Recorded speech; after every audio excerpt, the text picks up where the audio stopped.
Saint-Esprit est au rendez-vous. Amen. Amen. C'est ça, la louange forte, la louange, l'adoration, c'est ça. Amen. Oui, bien-aimés, nous voulons vraiment rapidement passer le temps de la parole. Nous voulons vraiment écouter Dieu. Amen. Vraiment, toute chose est bonne et utile dans sa présence. Amen. Inclinons nos têtes rapidement, bien-aimés.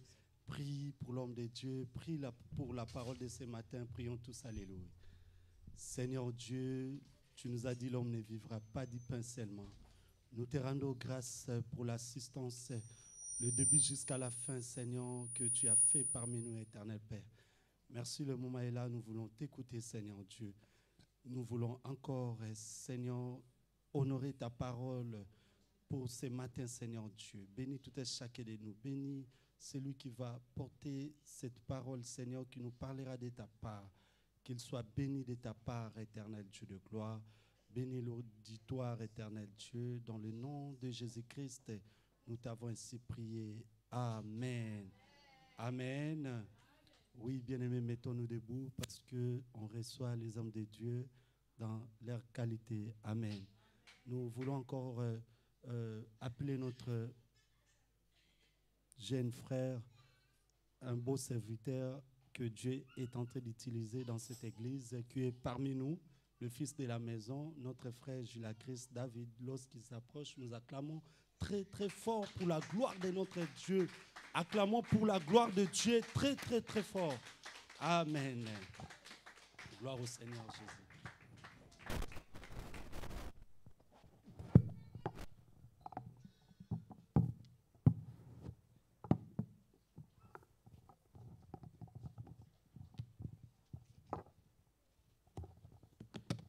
Alléluia. Est-ce que vous êtes dans la joie? Alléluia. Est-ce que vous êtes dans la joie? J'ai pas l'impression. Est-ce que vous êtes dans la joie? Est-ce que tu peux me montrer que tu es dans la joie, s'il te plaît, en poussant des cris de joie et en acclamant notre Seigneur Dieu? Je crois que tu allais faire plus fort que ça. Est-ce que tu peux célébrer Dieu, s'il te plaît? Waouh, waouh, waouh, waouh, waouh, waouh, waouh. Notre Dieu est tellement bon. Notre Dieu est tellement bon. Bien-aimés, vous savez, j'ai une nouvelle à vous annoncer. Je ne sais pas si vous saviez. Mais en tout cas, moi, j'aime trop mon église. C'est comme si vous ne m'aimez pas. Je répète ce que je veux dire. En tout cas, moi, je ne sais pas toi, mais moi, j'aime trop mon église. Est-ce que vous savez pourquoi? Parce que, en réalité, l'homme de Dieu, il a travaillé, il a travaillé, il a travaillé, il a prêché, il a enseigné, et puis il s'est dit, bon, je vais aller me reposer un petit peu avec ma famille. Alors il s'est reposé et il est allé en Italie. D'ailleurs, je vous informe qu'ils sont très bien arrivés. Voilà, on peut acclamer Dieu aussi pour ça. Ils sont bien arrivés et ils ont laissé l'église pendant à peu près 2 semaines, 2 ou 3 semaines. Alors normalement, dans certains lieux, quand le pasteur part, l'église part en cacahuète. Mais ici, les choses se passent très bien. Nous avons la bonne parole, nous travaillons très bien, l'adoration, la louange se passe bien. Alors ça, c'est une église mature. Est-ce que tu peux acclamer Dieu pour la maturité que tu as acquis? Alléluia. Tu peux faire plus fort que ça, s'il te plaît? My God. Notre Dieu est fidèle. Est-ce que tu pourrais dire à ton voisin, bienvenue au mois d'août? Dis-lui bien, déplace-toi, vois 2 ou 3 personnes, dis, bienvenue au mois d'août. Bien-aimés, vous devez savoir que dans la Bible, la numérologie a une grande importance. Est-ce que vous savez que le mois d'août, c'est le 8e mois de l'année? Et le chiffre 8, c'est le chiffre de l'infini. Est-ce que vous savez ça? En arithmétique, les mathématiciens écrivent le chiffre 8 comme étant le chiffre qui représente l'infini. Ainsi, je déclare et je prophétise sur ta vie l'infinie bénédiction et bonté de l'Éternel sur ta vie. Je croyais que tu allais acclamer plus fort que ça. Je déclare sur ta vie, en ce mois d'août, l'infinie bonté de Dieu. C'est aussi le chiffre de l'éternité. Aujourd'hui, nous allons parler des choses éternelles. Est-ce que vous êtes prêts? Mon Dieu, mon Dieu. Tu es ma passion. Tu es mon seul désir, Seigneur. Il n'y a que toi, il n'y a que toi.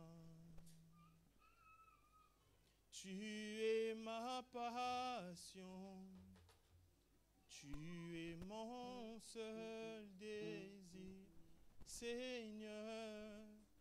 Il n'y a que toi, il n'y a que toi.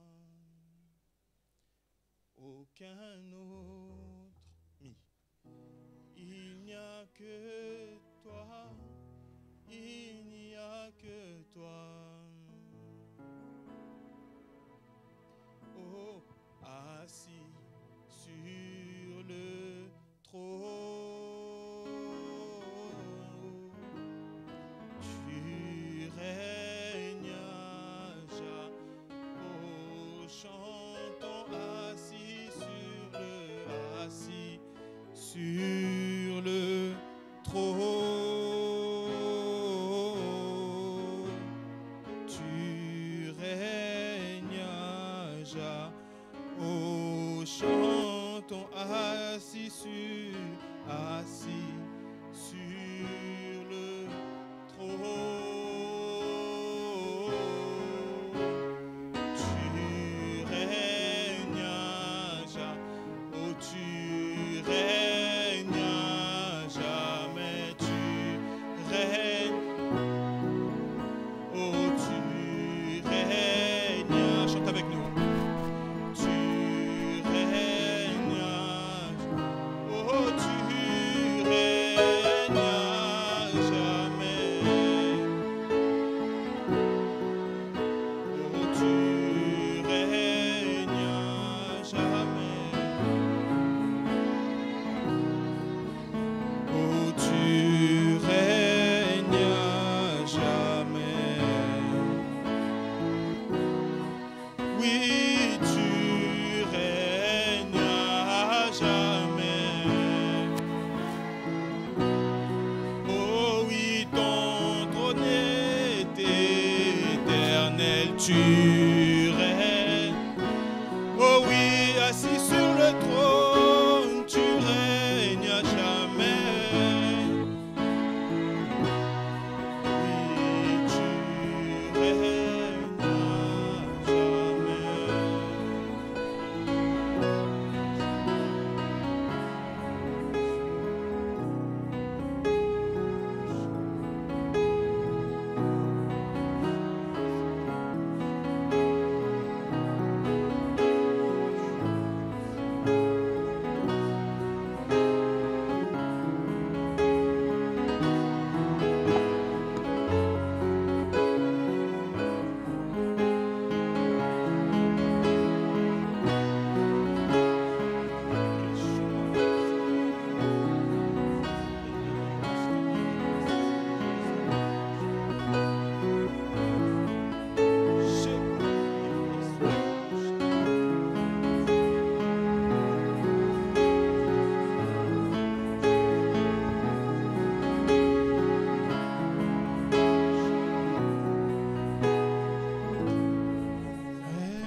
Le ciel est ton trône.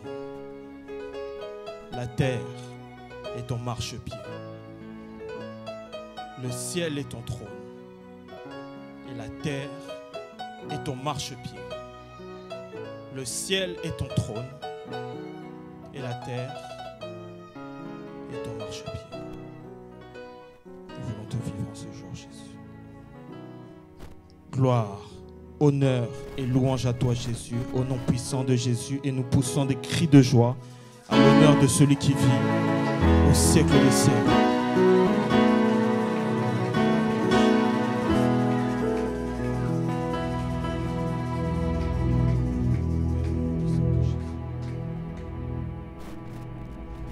Nous prenons nos Bibles dans le livre de 1 Samuel au chapitre 1 au verset 11.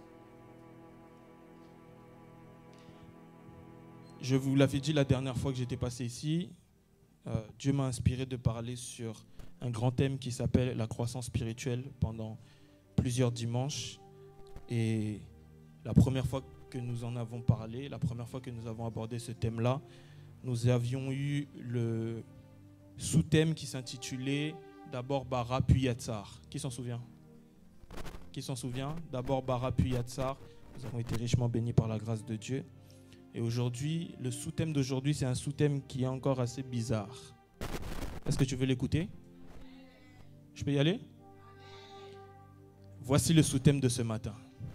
Opération 3000, selon l'ordre de Jéhovah Sabaoth. Est-ce que tu peux dire avec moi Opération 3000? Est-ce que tu peux le dire avec moi Opération 3000, selon l'ordre de Jéhovah Sabaoth? Nous sommes dans le livre de 1 Samuel au chapitre 1, à partir du... juste le verset 11. Nous aurons 3 lectures aujourd'hui. 1 Samuel au chapitre 1 au verset 11. Est-ce que vous avez trouvé? On va aller rapidement. Aujourd'hui, on m'a donné très peu de temps. Vous êtes prêts? J'ai eu la parole du Seigneur. La Bible dit, elle fit un vœu en disant... Ici, on parle de Anne. L'Éternel des armées, si tu daignes regarder l'affliction de ta servante, si tu te souviens de moi, si tu n'oublies point ta servante, et si tu donnes à ta servante un enfant mâle, je le consacrerai à l'Éternel pour tous les jours de sa vie, et le rasoir ne passera point sur sa tête. Nous lisons la parole du Seigneur dans le livre de Matthieu au chapitre 28, au verset 19. C'est un verset que tu connais. Quand tu trouves, tu me dis j'ai trouvé.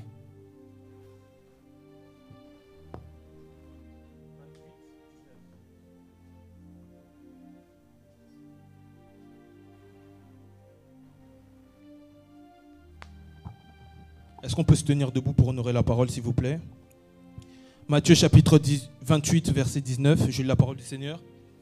Allez, faites de toutes les nations des disciples, les baptisant au nom du Père, du Fils et du Saint-Esprit. Et le dernier passage que nous allons lire aujourd'hui, c'est Actes au chapitre 2, verset 41. La Bible dit, ceux qui acceptèrent sa parole furent baptisés. Et en ce jour-là, le nombre des disciples s'augmenta d'environ 3000 âmes. Parole du Seigneur, vous pouvez vous asseoir s'il vous plaît. Vous allez également noter pour la maison, Exode au chapitre 33. Exode 33 pour la maison, versets 19 et 21. Exode 33, 19 et 21. Ensuite, nous avons 1 Corinthiens au chapitre 13 au verset 9. C'est là où l'apôtre Paul dit que nous connaissons en partie, nous prophétisons en partie. Et enfin, Josué au chapitre 5, versets 13 et 14. Est-ce que quelqu'un peut me rappeler le thème? C'est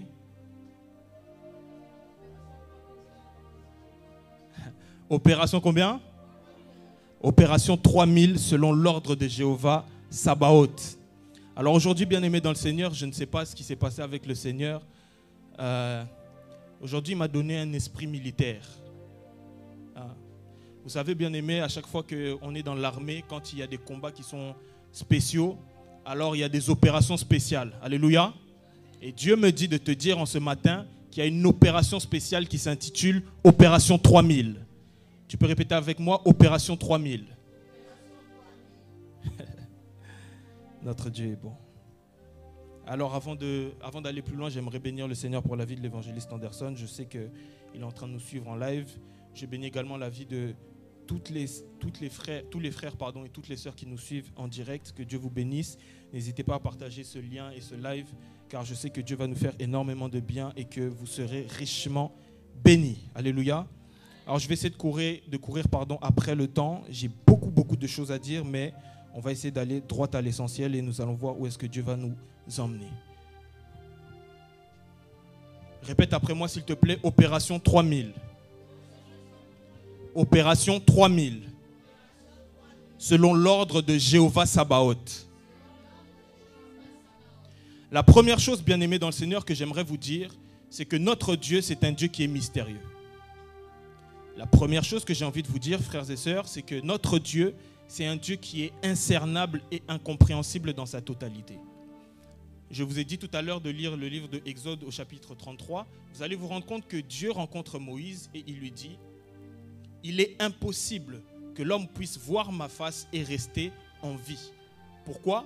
Parce que Dieu est tellement glorieux, la présence de Dieu est tellement glorieuse de sorte à ce que le corps humain n'a pas la capacité de supporter cette gloire-là et le corps humain est obligé de perdre la vie pour pouvoir voir Dieu. Alors Dieu a quand même envie que l'homme puisse le connaître. Cependant, Dieu ne se révèle pas totalement à l'homme. Dieu se révèle souvent par ce que l'on appelle des facettes de Dieu. Qu'est-ce que je veux dire par là? Dieu, dans sa totalité, ne se révèle pas, mais il révèle des parties de sa personne. Par exemple, Dieu révèle sa main, mais il ne peut pas se révéler en entièreté. Dieu peut révéler, par exemple, son dos, mais il ne peut pas se révéler en entièreté. C'est pourquoi vous allez vous rendre compte qu'à chaque fois que les hommes de la Bible, dans l'Ancien Testament, ont rencontré Dieu, ils ont rencontré une facette de Dieu, ils ont donné un nom à cette facette de Dieu. Par exemple, quand Abraham a rencontré Dieu dans la montagne, il a dit « Tu es Jéhovah Rapha », ce qui signifie le Dieu qui pourvoit. Pourquoi ? Parce qu'il manquait un sacrifice, n'est-ce pas ? Il manquait un bélier et Dieu a pourvu un bélier. C'est pourquoi il a appelé ce Dieu-là Jéhovah Rapha. Il y a d'autres hommes qui ont rencontré Dieu. Par exemple, Gédéon. Gédéon a rencontré Dieu et il l'a appelé Jéhovah Shalom. Pourquoi ? Parce que quand il a vu Dieu, il a dit « Oh mon Dieu, j'ai vu Dieu en face, je vais mourir. » Et Dieu lui dit « Sois en paix. » Jéhovah Shalom signifie l'éternel Dieu de paix. Ah, je prie que Dieu puisse te donner la paix en ce matin. D'autres hommes ont rencontré Dieu. Je peux citer par exemple Ézéchiel. Ézéchiel a rencontré Dieu et il lui a donné le nom de Jéhovah Shammah. Alléluia. À chaque fois que vous voyez des noms de Dieu, ce sont des apparitions que Dieu donne à chaque être humain. D'ores et déjà, j'aimerais te dire, frères et sœurs, que chacun rencontre Dieu d'une manière différente. Est-ce que vous savez que Dieu peut te rencontrer en te donnant, par exemple, un enfant, toi qui étais stérile? Est-ce que tu sais que Dieu peut te rencontrer? Est-ce que tu sais que Dieu peut te rencontrer en te donnant l'argent, toi qui étais dans la pauvreté? C'est pourquoi, bien-aimé dans le Seigneur, j'aimerais te dire ceci. N'envie jamais la rencontre de quelqu'un si tu ne sais pas par quel problème il est en train de passer. Pourquoi? Parce que si Dieu me donne l'argent alors que j'attends des enfants, je n'ai pas besoin de cette révélation-là. Moi, j'ai besoin de la révélation du Dieu qui rend fécond. Ah, je prie le Dieu du ciel qu'il puisse te rencontrer selon ta situation afin que tu puisses lui donner un nom. Alors je disais ceci, que chaque être humain rencontre Dieu selon la situation qu'il traverse, n'est-ce pas? Alors ici, nous avons lu le livre de 1 Samuel au chapitre 1, au verset 11. La Bible dit ceci. Elle fit un vœu en disant. Ici, quand on dit elle fit un vœu, on parle de Anne, n'est-ce pas? Vous connaissez l'histoire d'Anne. Alors Anne n'a pas rencontré le Dieu d'Abraham qu'il a appelé Jéhovah Rapha. Anne n'a pas rencontré le Dieu d'Ézéchiel qu'il a appelé Jéhovah Shammah. Mais Anne a rencontré une dimension de Dieu qu'on appelle Jéhovah Sabaoth. Dis avec moi Jéhovah Sabaoth. Dis avec moi Jéhovah Sabaoth. Est-ce que je peux vous parler de Jéhovah Sabaoth? Qu'est-ce que signifie Jéhovah Sabaoth? Jéhovah Sabaoth, ça a été tiré de l'hébreu, que l'on appelle Adonai Tsebaoth. Ceci signifie tout simplement l'Éternel des armées. Tu peux répéter après moi, l'Éternel des armées. Qu'est-ce que l'Éternel des armées? C'est la dimension de Dieu où Dieu travaille comme un maître des armées. Maintenant, pourquoi est-ce que Anne fait appel à l'Éternel des armées? La Bible dit que quand vous lisez tout le chapitre 1, Pénina mortifiait Anne. Pénina se moquait de Anne. Pénina faisait en sorte que Anne puisse connaître la honte. Pénina faisait en sorte qu'elle puisse connaître le propre. Pourquoi? Parce que Pénina donnait au monde des enfants, mais Anne était stérile. Anne avait mis tout en place pour faire en sorte de pouvoir donner une progéniture à son mari Elkana, mais Anne était incapable de faire cela. C'est pourquoi Anne est partie chercher la solution ultime. Elle a dit, je n'appellerai pas Jéhovah Shammah. Elle n'a pas dit, j'appellerai Jéhovah Shalom. Mais elle a dit, je vais appeler Jéhovah Sabaoth. Qui est Jéhovah Sabaoth? C'est l'Éternel des armées. Ce que je suis en train de dire par là, c'est que la dimension de Jéhovah Sabaoth, c'est la dimension où l'Éternel rentre dans tes combats. Quand l'Éternel rentre dans tes combats, il fait de tes combats ses combats. Et j'aime te dire, bien-aimé, l'armée de l'Éternel est plus forte que quelque armée de ce monde. Il n'existe pas une armée qui soit plus forte que l'armée de l'Éternel. Alors quand tu fais appel à Jéhovah Sabaoth, sois sûr que tu es dans l'équipe qui gagne. J'aimerais dire à quelqu'un ce matin, tu es dans l'équipe qui gagne. Dis avec moi Jéhovah Sabaoth. Frères et sœurs, ne jouez pas avec Jéhovah Sabaoth. Cela signifie l'Éternel des armées. Chers frères et sœurs, j'aimerais vous dire ceci. Le président de la République est celui que l'on appelle le chef de l'armée. Pourquoi? Parce qu'il n'existe pas une opération militaire qui se lance sans l'accord et l'aval du président. Et j'aimerais vous dire autre chose. Quand les combats deviennent rudes, le chef de l'armée, qui est le président de la République, a la capacité d'appuyer sur un bouton. Le bouton qu'on appelle le bouton nucléaire. Ça, c'est le bouton des boutons. Quand la situation devient ingérable, il dit, on lance l'arme nucléaire. Frères et sœurs, j'aimerais te dire, tu as avec toi l'Éternel des armées. Je ne sais pas dans quelle situation tu es en train de traverser, mais j'aimerais te dire que l'Éternel des armées a la capacité d'appuyer le dernier bouton de ta vie.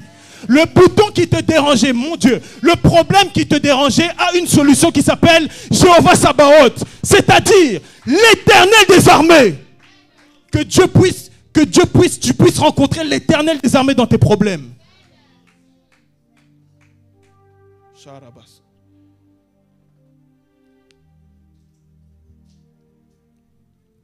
Écoutez ceci maintenant. De la même manière, dans l'armée sur la terre, l'armée a 3 commandements, d'accord? Il y a 3 types d'armées. Premièrement, il y a l'armée du ciel, ce que l'on appelle l'armée aérienne, n'est-ce pas? C'est là où il y a les avions de chasse, etc. Il y a l'armée terrestre, ou l'armée de terre. Et ensuite, il y a l'armée qu'on appelle la marine. C'est eux qui travaillent dans la mer. Frères et sœurs, je dois vous dire quelque chose. Est-ce que vous savez que chaque chose qui existe sur cette terre tire son origine du ciel? J'aime pas ton amen aujourd'hui. Hein? Je disais, est-ce que vous savez que chaque chose que l'on voit sur la terre, cela tire son origine du ciel? L'Éternel, dans sa dimension de Jéhovah Sabaoth, c'est l'Éternel des armées. Il a plusieurs corps d'armée. Le premier corps d'armée, c'est l'armée du ciel. Dis avec moi l'armée du ciel. L'armée du ciel est composée des anges combattants. Dieu a des archanges, Dieu a des chérubins qui ont la capacité de pouvoir défendre le royaume des cieux sur le plan spirituel. Mais l'Éternel n'a pas que l'armée du ciel, il a aussi, mon Dieu, il a l'armée cosmique. Dis avec moi l'armée cosmique. Le cosmos, c'est quoi? C'est l'univers. Parce que Dieu est capable d'utiliser n'importe quel élément de l'univers pour pouvoir combattre pour toi. C'est pourquoi l'Éternel Dieu avec Moïse a utilisé le vent alors qu'ils étaient en face de la mer Rouge. L'Éternel Dieu a utilisé l'arbre pour pouvoir, vous savez, David était recherché par Absalom. Mais Dieu a utilisé un arbre pour bloquer les cheveux d'Absalom. Parce que Dieu peut même utiliser la nature pour pouvoir accomplir son plan. Mon Dieu, que Dieu utilise une maladie contre les personnes qui s'attaquent à ta vie. Mais Dieu n'a pas que l'armée du ciel. Dieu n'a pas que l'armée du cosmos. Dieu a aussi l'armée de la terre.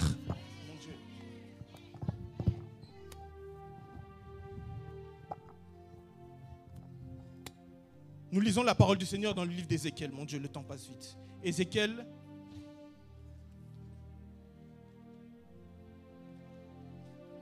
chapitre 37, versets 1 à 10.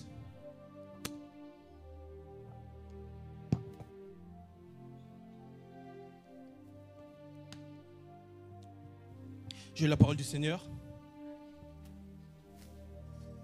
La main de l'Éternel fut sur moi et l'Éternel me transporta en esprit et me déposa dans le milieu d'une vallée remplie d'ossements. Il me fit passer auprès d'eux tout autour et voici, ils étaient fort nombreux à la surface de la vallée et ils étaient complètement secs. Il me dit, fils de l'homme, ces eaux pourront-ils revivre? Je répondis, Seigneur éternel, tu le sais. Il me dit, prophétise sur ces eaux et dis-leur, ossements desséchés, écoutez la parole de l'Éternel. Ainsi parle le Seigneur, l'Éternel à ses eaux. Voici, je vais vous faire entrer en vous un esprit et vous vivrez. Mon Dieu, j'ai envie de rentrer dans la révélation aujourd'hui, mon Dieu. Je vous donnerai des nerfs, je ferai croître sur vous de la chair, je vous couvrirai de peau, je mettrai en vous un esprit et vous vivrez. Et vous saurez que je suis l'Éternel. Je prophétisais selon l'ordre que j'avais reçu. Et voici, je prophétisais, il y eut un bruit.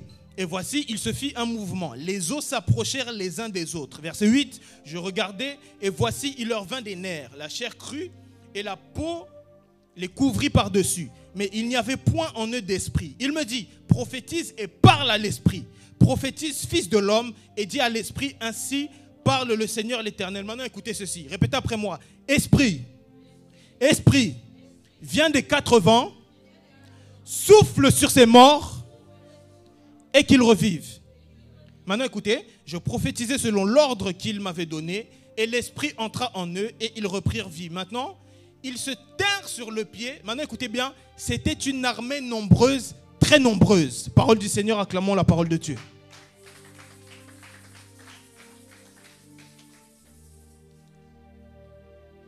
Ézéchiel fait partie de ces rares prophètes qui ont vécu des expériences avec Dieu entre le passé et le futur.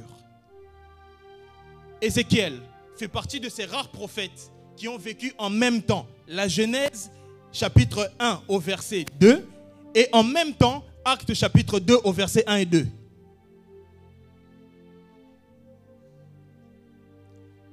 La Bible dit que Ézéchiel se retrouve en face des ossements desséchés. Les ossements desséchés, ce sont des personnes qui avaient la vie un moment et qui ont perdu la vie. Et Dieu est en train de lui dire, prophétise sur ces eaux. Et la Bible dit, j'avance rapidement, faute de temps, que la chair crue, qu'il y a eu la chair et qu'il y a eu les os, n'est-ce pas? Les os se sont regroupés, la chair et les nerfs se sont regroupés sur ces os. Et la Bible nous déclare que ces os ont repris la forme mais n'avaient pas la vie. Ça me rappelle étrangement quelque chose qu'on a vu récemment. Genèse chapitre 2 au verset 7. Dieu forma l'homme de la poussière de la terre. Quand Dieu a formé l'homme de la poussière de la terre, l'homme avait la forme mais il n'avait pas la vie en lui. Pourquoi? Parce qu'il lui manquait l'esprit. Alors la Bible dit que l'esprit souffle des 4 vents. Quand l'esprit a soufflé, les soldats se sont levés. Pardon, les hommes se sont levés, ils se tinrent sur leurs pieds et la Bible dit que qui se tinrent sur leurs pieds, c'était une armée nombreuse. Et la Bible dit également que quand l'Éternel Dieu a soufflé dans les narines de l'homme, l'homme est devenu un être vivant. Pourquoi? Parce que l'esprit est entré. En soi, Dieu était en train de lui montrer comment la Genèse a été vécue. Ah, je prie Dieu qu'il puisse en 2022 te faire voir les choses qui se sont passées. Que Dieu puisse te montrer les choses qui se sont passées dans ta famille auparavant. Mais Dieu ne lui a pas seulement montré la Genèse. Dieu lui a montré aussi Actes chapitre 2. La Bible dit quoi? Ah, j'aime la Bible. La Bible dit ceci. Que les hommes, après la chute de l'homme, ils avaient la vie, mais ils n'avaient pas la vie. Ils existaient, mais ils étaient morts. Pourquoi? C'était des hommes qui étaient des morts vivants. En soi, ils marchaient, mais ils n'avaient pas l'esprit. Or, celui qui n'a pas l'esprit est mort parce qu'il est loin de la face de Dieu. En soi, l'homme était nu. Il avait la forme, n'est-ce pas? C'est vrai. Mais il n'avait pas la vie parce qu'il n'avait pas l'esprit. C'est pourquoi j'ouvre une parenthèse pour dire que toute personne qui a la forme sans le fond de l'esprit n'a pas la vie. Toute personne qui a des bijoux et des maisons et des voitures a la forme. Mais s'il n'a pas Jésus, tu n'as pas la vie. Alors, la Bible dit ceci. Ézéchiel, Dieu dit à Ézéchiel, prophétise. Et la Bible dit, l'Esprit souffla des 4 vents. Et la Bible dit ceci, que l'Esprit est entré dans ces hommes et les hommes ont eu la vie. Ça me fait penser à Actes au chapitre 2 au verset 1 et 2. La Bible dit que les hommes étaient des morts mais sans la vie. Les hommes étaient des personnes qui avaient la vie mais qui existaient mais qui n'avaient pas la vie. Mais la Bible dit que ces hommes-là ont fait une rencontre exceptionnelle. Oh, je cite la Bible. Au jour de la Pentecôte, ils étaient tous assis dans un même lieu. Tout à coup, dis avec moi tout à coup. Dis avec moi tout à coup. Tout à coup, il y eut un bruit du ciel, soufflant comme un vent impétueux. Et l'Esprit se déposa sur eux. Quand l'Esprit s'est déposé sur eux, la Bible dit que ces personnes ont eu la vie. Mais maintenant, écoutez ça. La Bible dit que quand Ézéchiel a prophétisé et que ces hommes se sont levés, la Bible dit que c'était une armée nombreuse. Dis avec moi, armée nombreuse. Dis avec moi, armée nombreuse. Ce que je veux dire par là, frères et sœurs, c'est que toute personne qui a l'Esprit en lui devient un membre de l'armée de l'Éternel.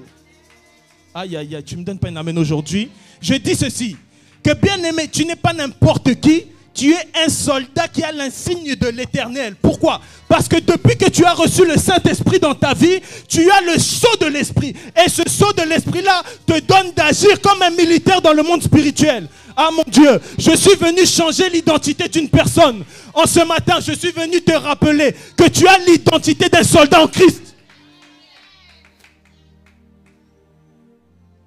Tu n'es pas n'importe qui. Quel démon va jouer avec toi? Qui ça? Quel sorcier va jouer avec toi? Est-ce que tu ne sais pas? Toi, tu as l'insigne. Tu es un soldat. Dis avec moi, je suis un soldat. Je suis un soldat. Ah, je suis un soldat. Maintenant, écoutez ceci. Les membres de l'armée de terre de Jéhovah Sabaoth, c'est ceux qui ont reçu l'Esprit de Dieu en eux. Maintenant, chaque armée n'est armée que si elle fait face à des ennemis. On ne peut pas faire mention de l'armée s'il n'y a pas un adversaire. Est-ce que vous savez que le plus grand adversaire, mon Dieu, l'ennemi juré de l'Éternel a un nom? L'ennemi juré de l'Éternel a un nom. Il a commencé à combattre l'Éternel depuis le ciel, l'éternité. Et la Bible dit qu'il ne fut pas trouvé fort et il fut précipité sur la terre. Il a continué à vouloir chercher à combattre l'Éternel. Alors qu'est-ce qu'il a fait? Il a voulu pervertir l'homme en le poussant dans le péché. Ainsi, à cause de cela, lui fait un travail d'amener les gens en enfer. Mais Dieu a suscité une armée de soldats. Cette armée de soldats a pour objectif de contrecarrer le plan de l'ennemi. Et quel est le plan de l'ennemi? C'est d'amener les gens vers l'enfer. Mes frères et sœurs, l'armée de l'Éternel, qui est l'armée de terre, a une mission. C'est d'amener non pas les gens dans le monde des ténèbres, mais de les amener dans le monde de la lumière. Dis avec moi, opération 3000. Dis avec moi, opération 3000. Bien-aimés dans le Seigneur, chers frères et sœurs, j'ai une très grande nouvelle à vous annoncer. Le haut commandement spirituel vous a décrété une mission. Et cette mission a un nom. Ça s'appelle opération 3000. Dis avec moi, opération 3000. Actes chapitre 2, verset 41. La Bible dit ceci. Ceux qui acceptèrent sa parole, parce que certains disent opération 3000, ça vient d'où? C'est écrit ou c'est écrit. Ceux qui acceptèrent sa parole furent baptisés. Écoutez, et en ce jour-là, le nombre des disciples s'augmenta d'environ combien?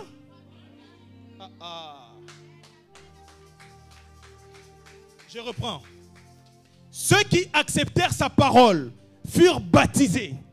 Et en ce jour-là, le nombre des disciples s'augmenta d'environ combien? Qu'est-ce que l'opération 3000? L'opération 3000, c'est l'opération qui pousse à évangéliser sous l'onction du Saint-Esprit. Frères et sœurs, nous avons un ennemi commun. L'ennemi commun, ce n'est pas ton frère, ce n'est pas ta sœur. Car la Bible dit dans le livre d'Éphésiens au chapitre 6 que nous n'avons pas à combattre la chair et le sang, mais notre combat c'est contre les principautés, les autorités et les esprits mauvais dans les lieux célestes. Frères et sœurs, quand tu cherches à combattre les membres de ta famille qui sont dans la sorcellerie, tu combats le mauvais combat. Tu n'as pas compris qu'un soldat de l'Éternel ne doit pas se battre contre la chair et le sang, mais il doit se battre contre les principautés, les dominations. Beaucoup aujourd'hui ont oublié le combat. Le combat, ce n'est pas contre ton frère. D'ailleurs, il y en a certaines qui viennent à l'église, mais qui viennent avec un esprit de compétition et de rivalité. Dans le sens où, lui, il n'est pas en combat avec le diable, mais il est en combat avec les habits de tout le monde. Ah, donne-moi un amen. Lui, il vient, Naboul, avec l'idée qu'il va tuer tout le monde. Quand je vais venir, ils vont sentir. Frères et sœurs, on ne vient pas pour ça. D'ailleurs, je te dis vrai, toutes les personnes qui savent qui ils sont ne peuvent pas être impressionnées par... Le combat, ce n'est pas contre la chair, ni le sang, ni les habits, mais contre le diable. Frères et sœurs, nous avons une mission. Malheureusement, la mission, nous l'avons oubliée. Ah, je vais aller quelque part. Merci, Esprit. Écoutez ceci. La Bible dit, ils étaient tous ensemble dans la chambre haute. Ils étaient au nombre de 120. N'est-ce pas? À la sortie de la chambre haute, quand le Saint-Esprit a fait son travail, ils sont devenus... Combien?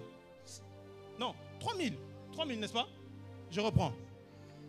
Le jour de la Pentecôte, ils étaient 120. Quand le Saint-Esprit a fait son travail, la Bible dit qu'ils étaient... Maintenant, expliquez-moi. Comment est-ce que, par une parole d'un homme qui s'appelait Pierre, un homme sans instruction, la Bible précise, on passe de 120 personnes qui croient en Jésus à 3000. C'est trop. Frère, c'est trop. En soi, l'œuvre n'est pas à cause de Pierre, c'est à cause du Saint-Esprit. Je l'ai dit, Pierre c'est un homme sans instruction. Ça veut dire qu'il parlait l'hébreu, mais en bégayant. C'est pourquoi certaines personnes vont dans les églises parce que le pasteur parle bien français. Yaya. Ça n'a rien à voir. C'est une question de Saint-Esprit. Il a étudié l'exégèse, il a étudié l'herméneutique, il a fini tous les doctorats en théologie. Mais ça ne fait pas de lui un serviteur de Dieu. Ce qui fait de toi un serviteur de Dieu, un membre de l'armée de terre de l'Éternel, c'est l'Esprit de Dieu en toi. Aïe, aïe, aïe. Dis avec moi, opération 3000. L'opération 3000, c'est l'opération des opérations. Il n'y a pas autre chose à faire que l'opération 3000. D'ailleurs, l'opération 3000, je l'ai dit tout à l'heure, c'est l'opération qui consiste à aller évangéliser sous l'onction du Saint-Esprit. Fini les temps où on va évangéliser disant seulement ah, Jésus vous aime, bien aimé, Jésus vous aime n'a jamais changé quelqu'un. Mais un Jésus vous aime avec l'assistance de la personne extraordinaire du Saint-Esprit, ça change une vie. Hey, frère, nous quand on s'est convertis, j'ai donné ma vie au Seigneur, j'avais 11 ans. Nous quand on s'est convertis, on ne nous a pas promis le mariage. J'en avais pas besoin à ce temps-là. Nous, quand on s'est convertis, on ne nous a pas promis des maisons. Moi, j'habitais chez papa et maman. Nous, quand on s'est convertis, on a entendu un seul message, ou même deux. Premièrement, Jésus est mort pour tes péchés. Pécheur, repens-toi. Deuxièmement, Jésus revient bientôt. Beaucoup de personnes veulent expérimenter la croissance numérique en oubliant le message principal. Bien-aimés dans le Seigneur, chers membres de l'armée de l'Éternel, j'aimerais vous dire ceci. N'allez pas prêcher n'importe quoi aux gens. Dites-leur, Jésus... Certaines personnes ont trouvé des stratégies. J'en parlais par exemple la dernière fois avec mon frère Jérémy, que Dieu te bénisse. C'est à cause de toi ce thème. Il m'a beaucoup... Mon Dieu, dimanche dernier, il fallait être sensible. Il m'a tellement inspiré. J'en parlais la dernière fois. Je connais certaines églises qui, pour attirer les gens à l'église, font des buffets. Frère, ils font des buffets, mais les buffets là, c'est pas une fois, tout le temps. En fait, nous, on a l'impression que non, c'est une église qui pense au ventre des gens. Non, ça c'est une stratégie d'évangélisation. Bien aimé, ça ne marche pas. La Bible dit que Jésus-Christ, lui aussi, il a fait un buffet. Il a donné quoi? 5000 pains. Et il y avait 5000 personnes, il a donné des poissons. Il a multiplié les poissons. Mais regardez, à la fin, eux tous ont tourné le dos, ils se sont retrouvés à 12, n'est-ce pas? Alors faire le buffet, ce n'est pas ça la stratégie. La stratégie, c'est le Saint-Esprit en toi. My God. Maintenant, écoutez ceci. Le message qui est prêché a été prêché d'une part par un homme qui était incapable. Déjà, je commence par là. J'ai dit un homme comment? J'ai dit comment? Bien-aimé, regardez la plupart des histoires bibliques. Elles sont caractérisées par un Dieu qui utilise des hommes qui n'ont pas la capacité. La Bible me dit que Dieu rencontre un homme qui s'appelle Gédéon. Et il lui dit, va avec la force que tu as, comment? Vaillant héros. Pourtant, quelle était l'activité du vaillant héros Gédéon? Il pressait le froment dans le pressoir. Aïe, aïe, aïe, aïe, aïe, aïe, aïe, aïe, aïe. Frères et sœurs, à chaque fois que Dieu utilise un homme, ce n'est pas forcément l'aîné de sa famille. Ce n'est pas forcément celui qui a toutes les capacités. Ce n'est pas celui qui a emmagasiné un nombre incalculable d'études dans son bagage. Non, c'est des hommes faibles et incapables.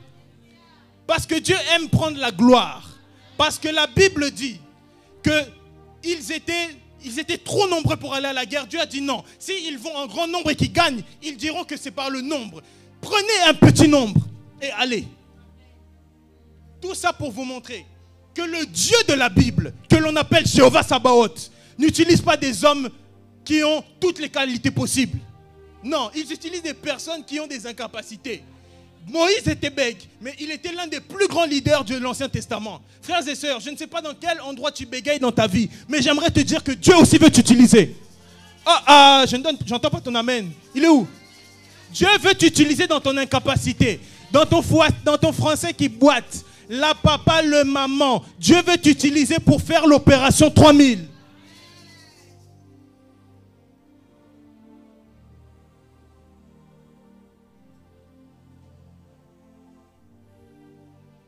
Écoutez ceci maintenant.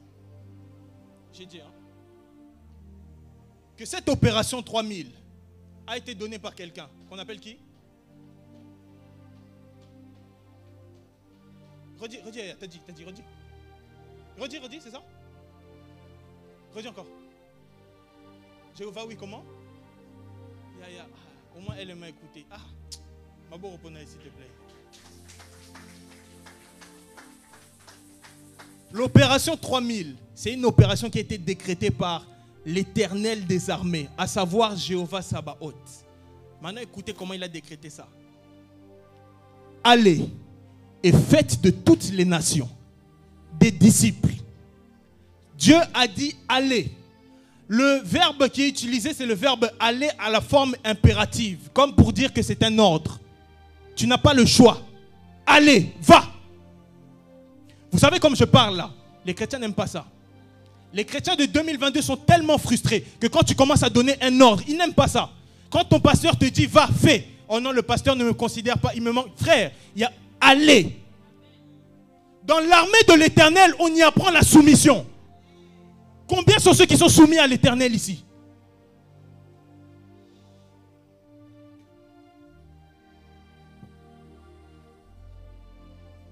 J'ai regardé, parce que je n'ai jamais fait, mais je pense que ce serait une bonne expérience aussi pour moi, de faire l'armée. Frère, va à l'armée. Vous rigolez, hein, surtout les enfants qui sont impolis là. Hein, les enfants d'ici là. Nous là. Parce que moi aussi je suis d'ici.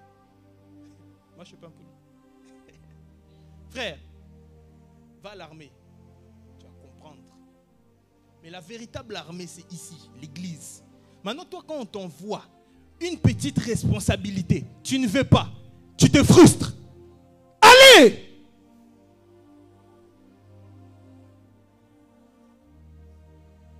Il n'y a pas une question d'opinion. Ce n'est pas ton opinion qui compte. Avoir le Saint-Esprit en toi te donne non seulement des droits, mais des obligations. Ça te donne le droit d'aller au ciel, c'est vrai, mais ça te donne aussi l'obligation de travailler pour l'épanouissement du royaume des cieux. Beaucoup aiment les droits, mais pas les devoirs. Beaucoup aiment le royaume des cieux, mais pas le travail pour Dieu. Comment fais-tu pour ne pas aimer le travail de Dieu? Jusqu'à quelle heure?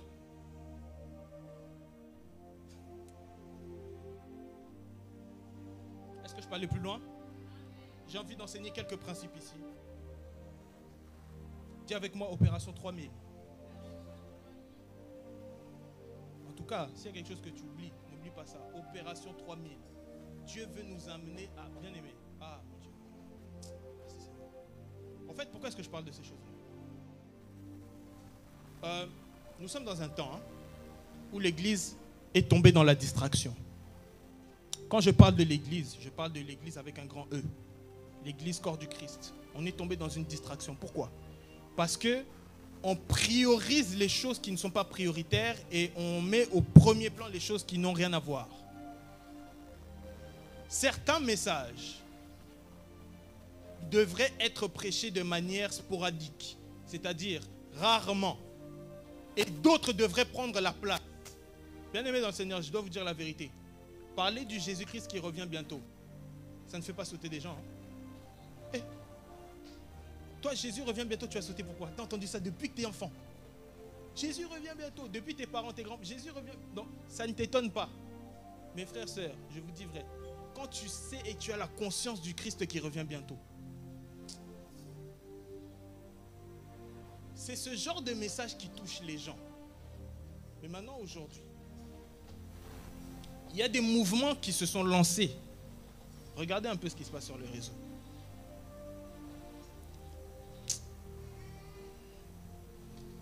Esprit de Dieu, donne-moi la sagesse. Il y a des mouvements qui se sont lancés. Des mouvements où on parle de beaucoup d'autres choses, sauf les choses essentielles dont nous avons besoin. La bénédiction n'est pas mauvaise. Et d'ailleurs, je prie Dieu qu'il te bénisse. Je prie Dieu que ta bénédiction soit manifeste. D'ailleurs, pourquoi est-ce que je ne voudrais pas que tu sois béni? Parce que si tu es béni, c'est l'Église qui est bénie ici. Là. Ah oui. Mais, bien aimé dans le Seigneur, avant de prêcher une bénédiction sur le plan matériel, es-tu sûr que ta bénédiction sur le plan spirituel est assurée? Parce qu'on met le focus sur des choses qui ne devraient pas avoir. Je parlais avec mes frères là avec qui nous avons joué ici. Et je bénis Dieu pour leur vie. Ce sont des serviteurs de Dieu. Vous voyez, au-delà des musiciens, ce sont des personnes qui prient, qui jeûnent et qui lisent la Bible. Et on parlait avec eux sur les mouvements qui se font actuellement. Et vous allez voir, un homme de Dieu, soi-disant prophète intel, vient, il donne ton numéro de téléphone, il donne l'habit que tu as mis en dessous, ton sous-vêtement jaune. Et tout ça, on dit mouvement prophétique, on dit prophétie, on dit homme de Dieu prophétie, comme les Anglais, hein? Prophétie, dis avec on prophétie. En oubliant que Dieu se fiche royalement de la couleur de ton sous-vêtement. Dieu veut ton cœur. Et le problème, c'est qu'on a oublié l'opération 3000, l'opération des opérations qui amènent les gens au ciel, mais on se concentre sur leur chair. Église de Dieu, le thème de mon message, le grand thème, c'est la croissance spirituelle. Ce que Dieu me demande de dire aujourd'hui, en ce matin, à l'église La Victoire de Jésus-Christ et à l'église du corps du Christ au monde entier qui me suit, c'est que l'église est sur le point de connaître une croissance. N'est-ce pas? Une croissance sur le plan numérique. Parce que nous allons passer de 120 à 3000. Ah, j'ai pas entendu ton amen. Nous allons passer de 120 à 3000. Oh, je suis en train de déclarer que cette année ne finira pas sans que nous puissions expérimenter ici une église pleine. Ton amen ne me plaît pas. Ton amen ne me plaît pas. Dieu veut que nous puissions expérimenter ça. Mais bien aimé, tu dois savoir que tu es membre de l'armée de la terre. Tu dois travailler. Un membre d'armée prend ses armes et il va au combat. Et prochainement, je vous parlerai des armes qui permettent de faire en sorte de rendre cette opération 3000 possible. Que Dieu vous bénisse. Levons-nous, nous allons prier.